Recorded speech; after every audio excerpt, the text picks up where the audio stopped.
Heute beschäftigen wir uns etwas mit der Höhe beim Trompetespielen und wir nehmen uns einen Zielton vor, das G3. Also es gibt einige Grundvoraussetzungen, die man einfach erfüllen muss. Das heißt regelmäßiges Trompetentraining. Du beschäftigst dich mit deinem Ansatz, mit deinem Muskelaufbau, mit deiner Luftführung, letztendlich aber auch mit dem Luftdruck, der im Körper entsteht. Also du trainierst deinen Trompetespiel. Wenn du jetzt als Ziel hast, zum Beispiel das G3 eben zu erreichen, dann gibt es ein paar Faktoren. Wir gehen mal von der Basis aus. Was passiert denn, wenn ich auf der Trompete einen Ton spiele? G3 ist unser Ziel, also starte ich auf G1. Der ist ziemlich entspannter Ton. Ich bin nicht übermäßig angestrengt. Eigentlich reicht schon, wenn das Mundstück auf den Lippen sitzt und ich Luft ins Instrument puste.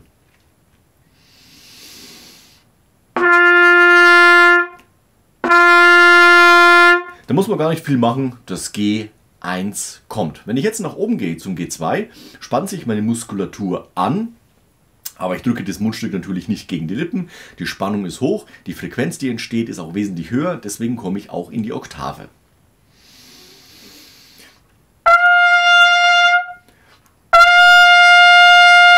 Jawohl, also wir haben schon einen entspannten Ansatz und wir gehen eine Oktave höher und man merkt, okay, hier in dem Bereich ist schon wesentlich mehr Muskelaktivität zu verzeichnen.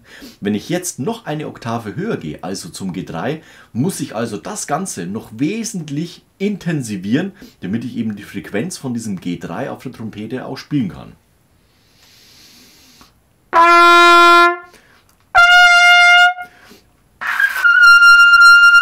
Und es ist nicht dieses Drücken vom Mundstück gegen die Lippen, beziehungsweise von Unmengen an Luft, die ich ins Instrument puste, sondern es ist letztendlich der Muskel, die Muskelkombination spannen sich stark an und ich mache eine ganz dünne Öffnung und lasse die Luft an diesem einen kleinen Punkt raus und schon bin ich in der Frequenz vom G3.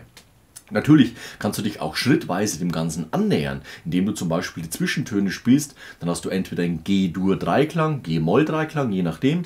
Oder du füllst die Lücken noch mehr auf. Das heißt, du bist entweder chromatisch oder dann anhand von einer anderen Tonart, meistens G-Dur unterwegs und spielst eben Schritt für Schritt, Step by Step nach oben. Ich habe die Erfahrung mit meinen Schülern auch gemacht, dass wenn wir die Sprünge groß nebeneinander stellen, also Oktaven oder vielleicht auch die Quinte bzw. die Quarte, also G1 auf D2, D2 auf G2, G2 auf D3 und dann eben zum G3 nach oben, ist es einfacher, die Töne zu erreichen, als die Zwischenschritte aufzufüllen mit anderen Tönen. Hängt einfach damit zusammen, dass du schon in Versuchung kommst, viel zu früh zu sehr dicht zu machen mit der Muskulatur und dann kommt eben kein Ton mehr raus, sondern nur noch ein Luftgeräusch. Also probier es mal aus, indem du dir diese Töne gegenüberstellst. Wir machen jetzt nochmal die Übung mit der Quinte, also wir nehmen das D jeweils noch dazu.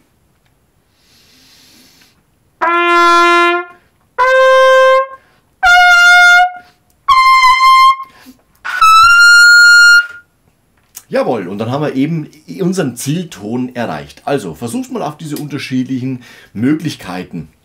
Erstmal in Oktaven, danach gehst du rein und nimmst noch das D dazwischen rein, beziehungsweise machst danach die Chromatik bzw. Durtonleiter und hast letztendlich dann eine ganze Tonleiter zu spielen.